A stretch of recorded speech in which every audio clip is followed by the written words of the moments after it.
রাইকে jealous feel করানোর জন্য এবার কোয়েল এবং অনির্বাণের রিসেপশন কার্ড নিয়ে সোজা অফিসে গিয়ে হাজির হলো অনির্বাণ। হ্যাঁ বন্ধুরা, ভিডিওতে লাইক দিয়ে দেখতে থাকুন। রাই অফিসে যাওয়ার পর যখন হঠাৎ করে অনির্বাণ সেখানে ইনভিটেশন কার্ড ছুঁড়ে মারে, ঠিক সেই মুহূর্তে রাই বলতে থাকে যে এটা কী ধরনের অসভ্যতাম। তখন ওপরে তাকিয়ে যখন অনির্বাণকে দেখতে পায় রাই, ঠিক সেই সময়ে রাই বলতে থাকে যে অনির্বাণ, এটা আমার অফিসের কাজের জায়গা, তাই এখানে কোনো রকম কোনো সিক্রেট অন্তত তুমি করো না, দোহাই লাগে। তোমার যা কথা আছে আমার সাথে তুমি বরঞ্চ আমার সাথে পরে কথা বলে নিও, কারণ এখন আমি যথেষ্ট পরিমাণে বিজি আছি, কারণ এমনিতেই আমার মন মেজাজ একদম ঠিক নেই। অন্যদিকে এই কথা বলা মাত্র অনির্বাণ বলতে থাকে যে তোমার মন মেজাজের ধার থেকে বলো তো, আমি এখানে এসেছিলাম একটা সুখবর দেওয়ার জন্য। খুব শীঘ্রই আমার এবং কোয়েলের এঙ্গেজমেন্ট হতে চলেছে, আর আমি আশা করব তুমি যদি কোয়েলকে হিংসে না করে থাকো তাহলে সেটার প্রমাণ দেওয়ার জন্য তুমি সেদিন অবশ্যই উপস্থিত থাকবে। অন্যদিকে এই কথা বলা মাত্র রাই বলতে থাকে যে তোমাকে কিছু প্রমাণ দেওয়ার জন্য আমি সেখানে উপস্থিত হব কি হব না সেই কৈফিয়ত নিশ্চয়ই আমি তোমাকে দিতে বাধ্য না। তার থেকে বড় কথা যে তোমার নেমন্তন্ন রক্ষার খাতিরে আমি কেনই বা সেখানে যাব।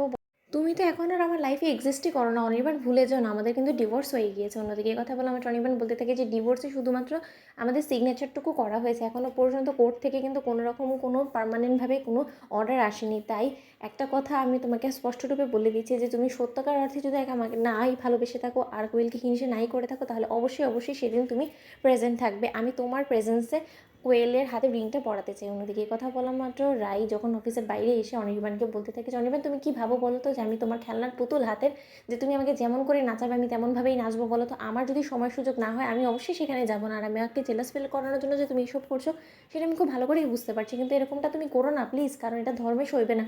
কারণ তুমি আমাকে জেলাস ফিল করানোর জন্য এরকম আমার অনেক পরীক্ষা নিয়ে ফেলেছো অলরেডি, কিন্তু তুমি তাতে কোনো কিছু প্রমাণ করতে পারোনি। তার থেকে বড় কথা, তুমি তোমার নিজের মনকে একবার প্রশ্ন করে দেখো তো, যে তুমি আমার সাথে যে লড়াইয়ে নেমেছো, তুমি আমার সাথে এই লড়াইয়ে নেমে তুমি নিজেকে কতটা ছোট করে ফেলেছো। তুমি আমাকে নিচে দেখানোর জন্য তুমি এখন কোয়েলকে নিজের জীবনে আবারও নতুন করে এন্ট্রি করাচ্ছ, কিন্তু তুমি কিন্তু কোনো মতে কোয়েলকে নিয়ে সুখী হবে না, সেটা তুমি নিজেও খুব ভালো করে জানো। আসলে কি তোমার জন্য না বিয়েটা শুধুমাত্র একটা পুতুল খেলা ছাড়ার অন্য কোনো কিছুই না। তাও আমি বলবো যে না, দিয়ার জন্যই হয়তো বা ভালো হবে এই সিদ্ধান্তটা তোমার নেওয়া, কারণ দিয়ে হাজার হোক বাবা ছাড়া একটা মেয়ে, এই বয়সে বাবা ছাড়া একটা মেয়ে কী করি বা বাবার স্নেহ থেকে নিজেকে বঞ্চিত রাখতে পারে। অন্তত তোমার ছায়াতলে একটু হলেও বাবার স্নেহ তো পাবে, কারণ আমি এই জিনিসটা খুব ভালো করে দেখেছি যে তুমি মানুষটা যেমন তেমনই হও না কেন, কিন্তু বাবার স্নেহ থেকে শুরু করে ভালোবাসার কোনোরই অভাব পাবে না দিয়া। অন্যদিকে কথা বলা আমার অনেকজন বলতে থাকে যে হ্যাঁ, আমি আমার বউ বাচ্চা সব কিছু নিয়ে খুব সুখে ঘর সংসার করব। আমি আশা করছি যে তুমি আমার এই সুখের দিনগুলোর জন্য নিজেকে একটু হলেও ফ্রি রাখার চেষ্টা করবে। যদি তোমার সেই সৎসাহসটা থেকে থাকে তাহলে তুমি সেদিন প্রেজেন্ট থেকে আমার এঙ্গেজমেন্টটা দেখে তারপরে তুমি সেখান থেকে যাবে।